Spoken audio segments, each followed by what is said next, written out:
Hi guys, welcome back to Paracord Planet. Today we're making a camera wrist strap. In the past we've covered the same tutorial using 550 paracord, but we noticed that cord is a little bit too wide to fit through the loops on cameras. So we're using 425 today, a little bit lighter, a little bit thinner, and then just a simple metal ring. And then for tools you'll just need your standard scissors and a lighter. So let's dive right in. So start by just taking a small section of your cord. You want the wrist strap to be about 16 inches in length, so go ahead and double that and add a little bit more. Got our 16 inches doubled, and then a little bit extra for tying our knots.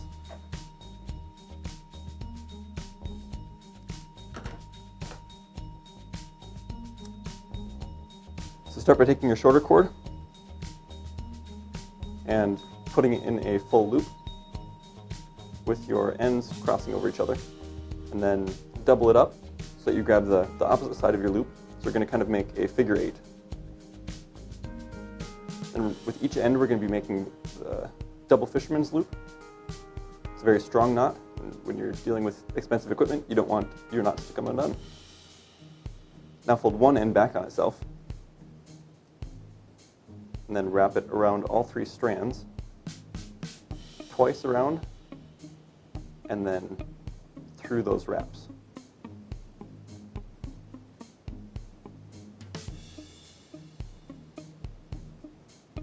Tighten that down. Now we want to make sure that our overall length is still 16 inches. So I'm just going to double check that. I'm a little bit long. So you can pull this other side that we haven't pulled through. You can pull that a little bit shorter. Okay, now I'm down to my 16 inches. So now with the other end I want to do the same thing, because right now this end slides, so I want to anchor that in place. So you're going to fold that back on itself just like with the other side, and then wrap it around all 3 strands once, twice, and then go through that loop. And cinch it down right next to the other knot. If you had a little bit of trouble following that, you can look up a double fisherman's knot, and it's going to be pretty much like those instructions. The only difference is that we're putting the other side of that loop through here too. So you have part that slides through freely to make that figure 8 instead of a single loop. So now we're going to slide that down till it's 2 inches from the end, about like that, and then we can trim both ends. Cut them pretty close to your knots, about a 1/4 inch or less. And then we're going to melt them with a lighter so that the end doesn't pull through the knot. You can flatten it up against if you like.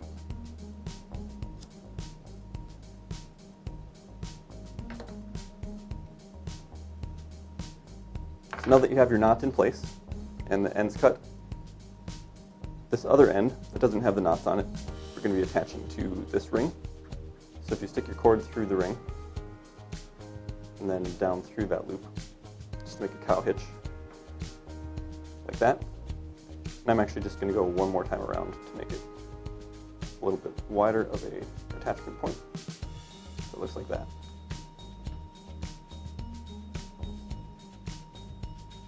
Then we're going to take our other cord, and you're going to find the middle. So go ahead and put the middle of your cord behind your center strands, and we're going to be using what's called a fishtail weave, and all that is alternating between left and right on which cords you put through the middle. So I'm going to be starting with the right side and then going underneath, pull all that cord through.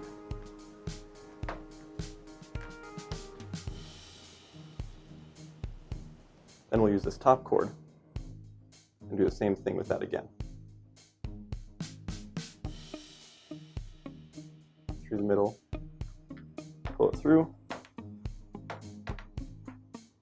over the top of that side cord, and then down through the middle again, back to the left side.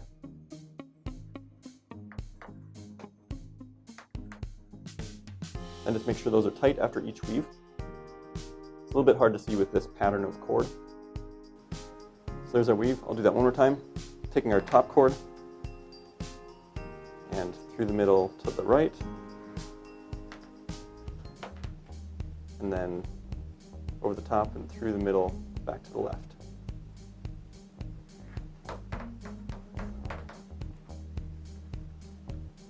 As we cinch that down, back to where we started. So you can go ahead and do that down the length of the strap, and just as you go, keep a firm grasp on the part that you've already woven, because you want that to stay nice and tight, so you have a nice even weave when you're done. All right, here we are near the bottom. You'll notice as you get close to the end that it gets harder and harder to stick anything through that middle section, so you can use a fid if you want. I'm just going to keep on going as I am. It also helps to sometimes taper the ends of your cord. Actually, before I go further, I'm going to cut these off fairly short. I started with about 25 feet of paracord, and I have about 10 left over, so if you have a length of 15 feet, that'll probably do you.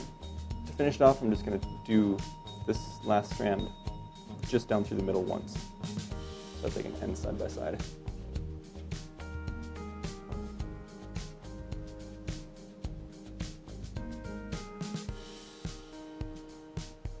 So there we are, and then I'll just go ahead and clip those near the end. And before you let it move around too much, you want to melt them and flatten them together so that they don't move on you.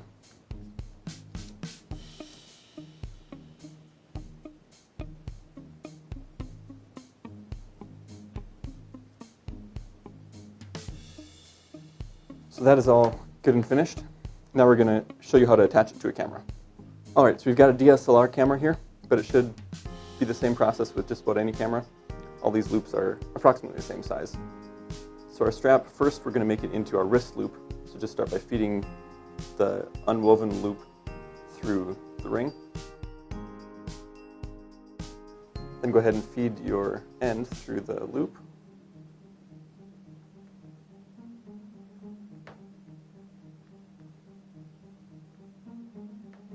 There we go. And then just fold this down in half and put it back through your loop, basically making another cow hitch.